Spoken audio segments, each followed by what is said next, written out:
সালমান আল ফারিসি রাদিয়াল্লাহু আনহু উনি আরব মানুষ ছিলেন না, নন আরব ছিলেন, পার্সিয়ান, ফার্সিতে কথা বলতেন, মানে ইরান থেকে এসেছিলেন। উনি প্রথমে অগ্নি উপাসক ছিলেন। কি ছিলেন? অর্থাৎ ওই যে জরাথুস্ত যারা আগুন দেখলে এরা পূজা করে, আগুনের পূজা যারা করে, জরাস্ট্রেনিয়ান, এই ধর্মে বিশ্বাসী ছিলেন। আগুনের পূজা করতেন ইরানে। তিনিও আগুনের পূজা করে, তার বাবাও আগুনের পূজা করে। তো একদিন বাবা একটা কাজে পাঠিয়েছে, ওই কাজ করতে যেয়ে সে খ্রিস্টানদের গির্জা ক্রস করতেছিল। ছোট মানুষ গির্জা ক্রস করতে যেয়ে দেখে খ্রিস্টানরা কেমন যেন আলাদা ইবাদত করে, নামাজ পড়ে। এটা দেখে খুব ভালো লাগছে, তার খুব ভালো লাগছে। বাড়িতে এসে বাবারে বলে, বাবা আমি দেখলাম যে খ্রিস্টানরা তাদের চার্চে গির্জায় নামাজ পড়ে, এটা তো অনেক সুন্দর, আমরা যে আগুনের সামনে যা করি এটার চেয়ে ওইটা সুন্দর। বাবা বলে, খাইছে, ছেলে তো আমার শেষ হয়ে যাবে। তো বলতেছে, না না বাবা, আমরা যে আগুনের উপাসনা করি এটাই ভালো। উনি বলেন, না, আমি অনেক চিন্তা করেছি, ওরা যেভাবে গডের কাছে চায় ওইটা শ্রেষ্ঠ। বাবার সাথে ছেলের, সালমানের অনেক তর্ক বিতর্ক। পরে বাবা ভাবলেন, যদি ওকে না আটকাই তাইলে প্রভাবিত হয়ে সে খ্রিস্টান হয়ে যেতে পারে। তো ঝগড়া তর্ক বিতর্ক শেষে তার পিতা তাকে শেকলবন্দি করলো। কি করলো? পায়ে শেকল লাগায় রাখছে। কিন্তু ছেলে তো মনে মনে খ্রিস্ট ধর্মের প্রতি আকৃষ্ট হয়ে গেছে। তো ওই খ্রিস্টানরা তার সাথে লুকিয়ে যোগাযোগ করত। সালমান ওই খ্রিস্টানদেরকে বলল যে, তোমাদের খ্রিস্টান ধর্মের উৎপত্তি কোথায়? বলে, সিরিয়াতে। বলতেছে, এখান থেকে কোনো কাফেলা সিরিয়া যাবে নাকি? বলতেছে, হ্যাঁ, মিশনারি ওয়ার্কে একটা কাফেলা আসছে, যাবে।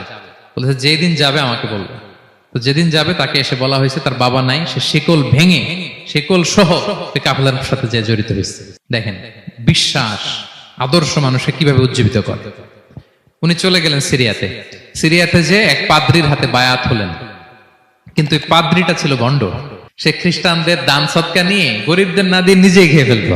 তো বেচারা পড়লো বিপদে, যে হায় রে, এত সুন্দর ধর্ম রে কারাপ্টেড করতেছে সে। পরে এই পাদ্রি যখন মারা গেল, সালমান সে আরেক পাদ্রির কাছে গেল। আরেক পাদ্রির কাছে গেল। ওই পাদ্রি আবার অনেক ভালো, খুবই ইবাদত করে।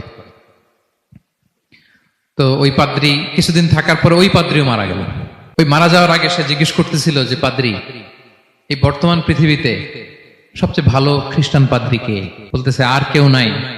যদি ভালো খ্রিস্টান পাদ্রি তোমাকে পেতে হয়, জানতে হয়, তোমাকে ইরাকের মোসেল শহরে যেতে হবে। এবার মোসেলে যে সে আরেক খ্রিস্টান পাদ্রির কাছে থাকলো। কিছুদিন পরে ওই পাদ্রিও মারা গেল। তো মৃত্যুর আগে তাকে জিজ্ঞেস করছিল যে, পাদ্রি আপনি বলেন তো, আপনার পরে শ্রেষ্ঠ পাদ্রি কে আছে পৃথিবীতে? সে বলতেছে, আমার পরে শ্রেষ্ঠ কোনো পাদ্রি আর পৃথিবীতে নাই। খ্রিস্টান ধর্ম শেষ হয়ে গেছে, নাই। তবে জেনে রেখো, শেষ জামানার নবী আসার সময় ঘনিয়ে এসছে।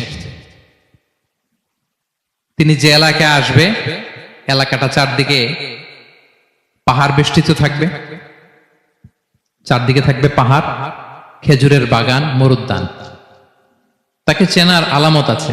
কি আছে? আলামত আছে। এক নম্বর আলামত হচ্ছে, ওই শেষ নবীকে দানের খাবার দিলে তিনি খায় না, কিন্তু উপহার দিলে সে নেয়, খায়। আর তার পিঠে দুই কাঁধের মাঝখানে একটা নবুয়তির মোহর আছে। সুবহানাল্লাহ। যদি পারো তার কাছে যে বায়াত হও। সালমান আল ফারিসি পাগল হয়ে গেছে ওনার সন্ধান পাওয়ার জন্য। কিভাবে যাবে, কিভাবে যাবে? তো উনি কিছু ছাগল পালতেন।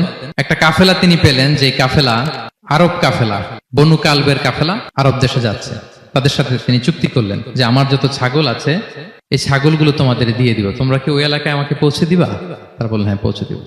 সব ছাগল দিয়ে দিলেন, রওনা হইলেন ওই এলাকায়। মাঝপথে তারা তার সাথে জুলুম করলো, অন্যায় আচরণ করলো। তাকে দাস হিসেবে বিক্রি করে দিল ইহুদিদের কাছে। ওয়াদি আল কোরা নামে একটা জায়গা আছে, ওখানকার এক ইহুদির কাছে বিক্রি করে দিল। সে ইহুদির কাছে দাস হিসেবে থাকতে আরম্ভ করলো। অনেকদিন পরে